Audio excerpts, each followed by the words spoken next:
Yo les copains, aujourd'hui on a une petite M235i prêtée par Dimab qui nous l'a gentiment prêtée pour la journée. Alors on va faire un petit tour rapide de l'extérieur, mais avant tout, abonnez-vous. Voilà, je commence directement le forçage dès le début de la vidéo. Abonnez-vous, PGR.59 pour moi, ASXi derrière la caméra et Supercarrossus qui est caché derrière un arbre. N'hésitez pas non plus à aller sur supercarrossus.com sur lequel il y aura une review de ce véhicule là. Et puis les dates des événements, etc. Patati patata. Hop, on passe à la voiture. C'est la toute nouvelle Grand Coupé de chez BMW.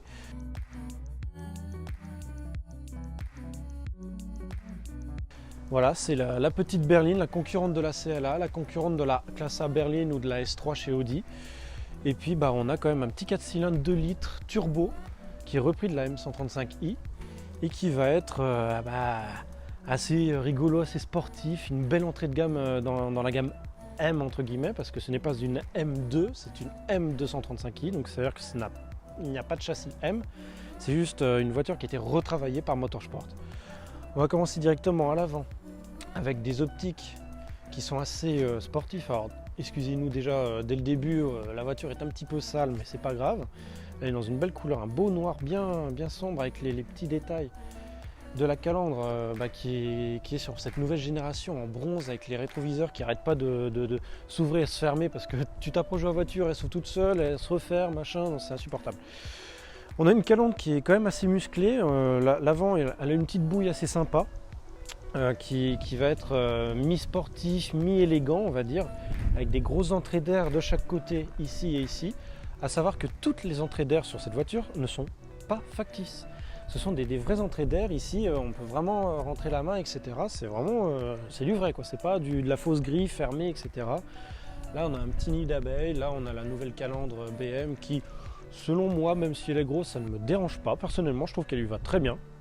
Sur le côté, on va avoir des jantes qui vont être très spécifiques à la voiture. Donc, qui sont ici, en 19 pouces et qui existent aussi en 18 pouces. Donc avec plusieurs modèles différents disponibles sur la M235i. Les rétros qui vont être donc dans la même couleur que la calandre, donc c'est cette espèce de aluminium un peu bronzé. Là on a un Shadowline complet. Alors personnellement, selon mes goûts, j'aurais préféré que la calandre et les rétroviseurs soient noirs, vraiment la voiture full black. Après chacun ses goûts. On a le profil assez coupé, assez dynamique on va dire. On a pareil, la trappe à essence, au lieu d'être vraiment bien carrée, elle est plus inclinée sur le côté, c'est vraiment sympa. On reprend des petites prises d'air à l'arrière. Et après, voilà, on a cet arrière un petit peu controversé, la voiture qui devient folle, qui n'arrête pas de s'ouvrir, se fermer, voilà, c'est génial. L'arrière qui était un petit peu controversé, il est massif, il est très massif cet arrière. On a un joli diffuseur, on a deux belles grosses sorties, je ne vais pas les toucher, j'en ai marre de me brûler à chaque fois. Mais il faut savoir que là, on a donc une sortie factice et en fait le pot directement dedans. Arrête de t'ouvrir et de fermer. Tu m'énerves, hein? Tu m'énerves. J'en peux plus. Donc badge M235i dans la même couleur que la calandre et les rétro. Là, on reprend une ligne noire qui est ici, qui va être un petit peu comme la série 7, je trouve.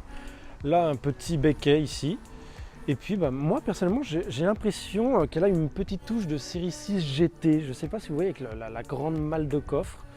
En parlant du coffre, elle m'énerve à s'ouvrir, à se fermer, c'est insupportable. En parlant du coffre, on est pas mal dedans. Hein. Je pense qu'on peut y mettre une ou deux personnes. Peut-être un petit Supercarrossus dedans, ça rentre dedans.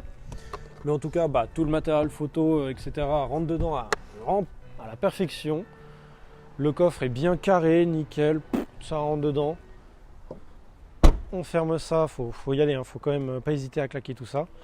Et puis ça m'énerve, ça arrête pas de s'ouvrir, de se fermer, j'en peux plus. Après, qu'est-ce qu'on va avoir dessus? Voilà, on va mettre la clé là, non, tu arrêtes de glisser. Pas bouger, voilà. On a un toit panoramique qui est en option. Et puis après, on va passer à l'intérieur. Alors, allez, on commence le massacre tout de suite, à l'arrière. Alors comme vous pouvez le voir, on n'a pas de montant de porte. Voilà. Vous n'avez rien vu. Hein. Voilà. Chut. Voilà.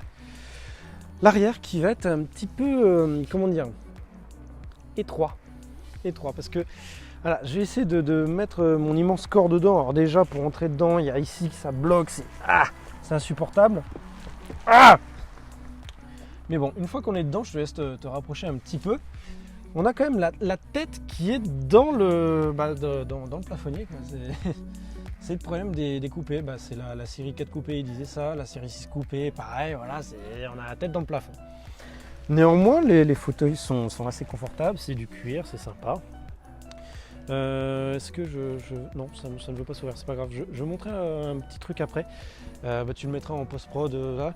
La fenêtre se baisse, mais pas à 100% en fait. Ça, c'est assez dommage. Bref, c'est pas grave. Ici, seuil de porte M235i qui te rappelle un petit peu dans quoi tu roules. Du cuir de partout, sauf ici un petit peu de plastique. On va pas se mentir, c'est une voiture qui n'est pas excessivement chère comparée à ses concurrentes. On va être dans les 60 000 en entrée de gamme sans option ni rien. Et puis on peut monter jusqu'à 80, 90. Si vraiment on prend full. Mais pour ces prix-là, personnellement, je suis désolé, il y a un petit peu de plastique, mais il y a du cuir, c'est de la bonne qualité, c'est très beau, on peut avoir un pack individuel dedans. Personnellement, je trouve que c'est assez correct. Après, oui, c'est vrai qu'il y a 10 ans en arrière, 100 000, t'avais une classe S, quoi. Bon. On a donc les sièges sport qui sont donc avec des jolis petits maintiens sur les côtés, un petit peu semi-baquet, mais confort avec le cuir, une belle surpiqûre grise. On a le réglage des sièges électriques ici. On a à l'intérieur, je vais passer de l'autre côté si tu veux aller filmer. Hop, dedans. Je m'installe. Je jette mon immense corps de facochère dedans. Là, en fait, on a quelque chose d'assez moderne. En fait, là, on va avoir le Virtual Cockpit qui est repris de la série 1, avec l'écran ici incliné plus vers le conducteur. Donc tout est à portée de main avec la commande, etc. pour monter le son, changer la musique, etc. On a donc tout le contrôle de la clim, CD, etc. ici. Là on a le petit levier de vitesse qui est très élégant, moi je trouve. Il est simple, petit, épuré, nickel. Le bouton Start Engine et tout, la molette avec commande iDrive. La boîte à gants, est-ce qu'on a une arme dedans? Pas du tout. d'IMAP, il faudrait vraiment penser à mettre un petit gadget dedans, je sais pas. Un truc sympa, bref. Et puis voilà, moi je trouve qu'on est pas mal dedans, le toit ouvrant est sympa. On a un petit peu de lumière qui se met ici et à droite à gauche. Bon là je l'ai configuré en violet, c'est sympa. Là on a le gros volant avec volant chauffant, siège chauffant, enfin tout nickel. Avec la conduite, pas conduite autonome malheureusement, mais maintien dans la ligne, etc. C'est assez complet. Mais je pense que ce que vous voulez avant tout, c'est les bruits. Allez, on passe derrière et on va entendre tout ça.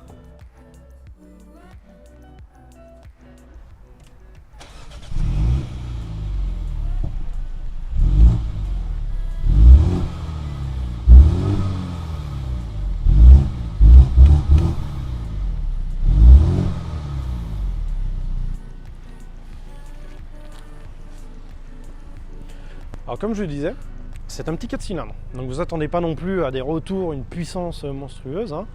Mais ça marche déjà très bien. Malgré le poids, c'est suffisant pour tous les jours. Encore une fois, c'est pas une M, c'est une M235, c'est quelque chose qui va être polyvalent, un peu sportif, mais également assez confortable et utilisable tous les jours. Et puis on a quand même 300 chevaux dedans, on a 450 Newton dedans, c'est quand même assez sérieux, il y a de quoi jouer. Et après, tout ce qui va être autonomie, malheureusement, ça boit un petit peu, mais c'est fait pour, j'ai envie de dire. On va faire une petite partie conduite parce que j'ai vu que dans certains commentaires sur les vidéos, vous dites que on n'a pas la chance d'essayer. Et oui, c'est vrai qu'il y a certains propriétaires qui ne veulent pas prêter leur véhicule. Je les comprends. C'est vrai que c'est dommage pour vous et pour nous aussi, mais là, on a l'occasion de l'essayer un petit peu, donc on va passer un petit peu à la conduite. Allez, c'est parti! Hop, et voilà, on commence la petite partie conduite. Je sais pas où je vais mettre le téléphone avec le son. Ce sera sur les genoux et puis voilà. On démarre tout ça, affichage sport. Et c'est parti. Hop, tut et on part. Donc on commence déjà en sport, hein, sinon c'est nul. Donc je disais 4 cylindres, turbo, 300 chevaux, 450 Newton, que du plaisir. Puis bah là, vu qu'on est dans un côté un petit peu urbain, on va pouvoir gentiment rouler comme un papa en retard pour amener ses enfants à l'école. Voilà, je pense que notre cher ASXI qui est à ma droite en train d'essayer de prendre des photos, il va faire une dépression. Et puis on a le jeune Super Colossus qui est à l'arrière sur son siège bébé.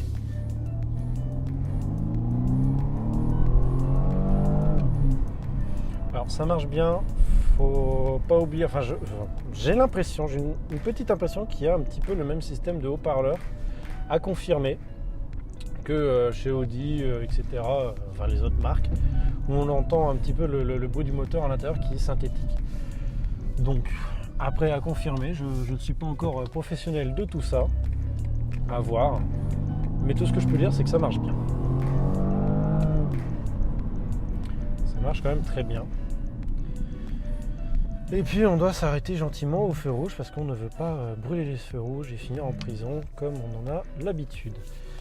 N'est-ce pas Stéphane? Non. Mais on a quand même une petite sonorité assez sympa, on a un bon ressenti, la voiture est confortable, on est bien maintenu dans les sièges et puis on a le réglage où on peut encore serrer un peu plus sur les côtés.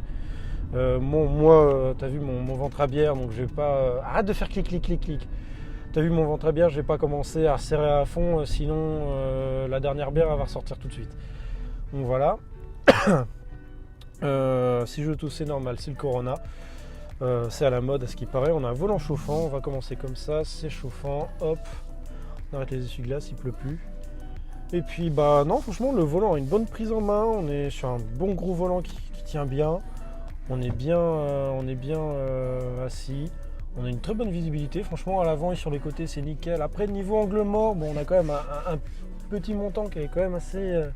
un petit montant imposant, voilà. À l'arrière, bon, on a une bonne visibilité, ça reste correct, mais dès qu'il y a du monde à l'arrière, tu ne vois plus rien. Salut la police. Qu'est-ce qu'on a d'autre? Après, on a le mode confort où ça va travailler un petit peu sur les suspensions et le régime moteur. En tout cas, la pédale va être un peu moins réactive. Ça va être un petit peu plus agréable tous les jours. On va pas être non plus à faire comme ça. Là en plus, si on est au flanc à Lausanne, on va pouvoir faire les 24 heures du flanc, c'est génial. Ensuite, mode Eco Pro, voilà le classique, ce qu'il y a de plus discret et agréable, on va dire. Où on a donc la voiture qui fait en sorte de ne pas trop consommer, d'être le plus souvent possible en mode roue libre.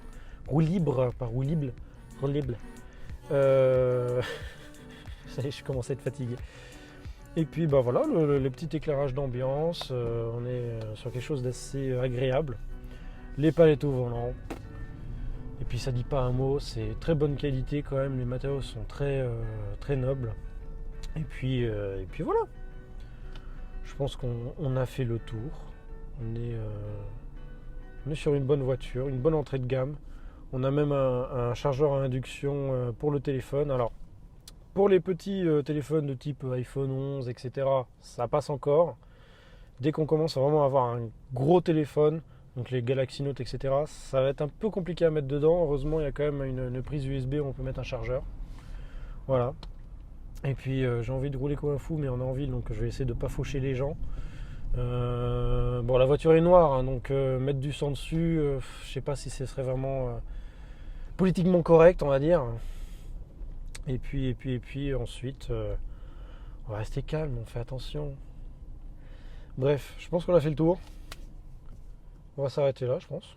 Et puis n'hésitez pas à mettre un petit pouce bleu, vous abonner sur Instagram, YouTube, Pornhub, etc. Hein, Stéphane qui a sa chaîne secondaire là-dessus, qui fait ses petites vidéos, petit cochon, avec son chapeau. Et puis n'hésitez pas à vous abonner, mettre un petit like, etc. Partagez surtout. Et puis des bisous à tout le monde. Et puis ciao la famille.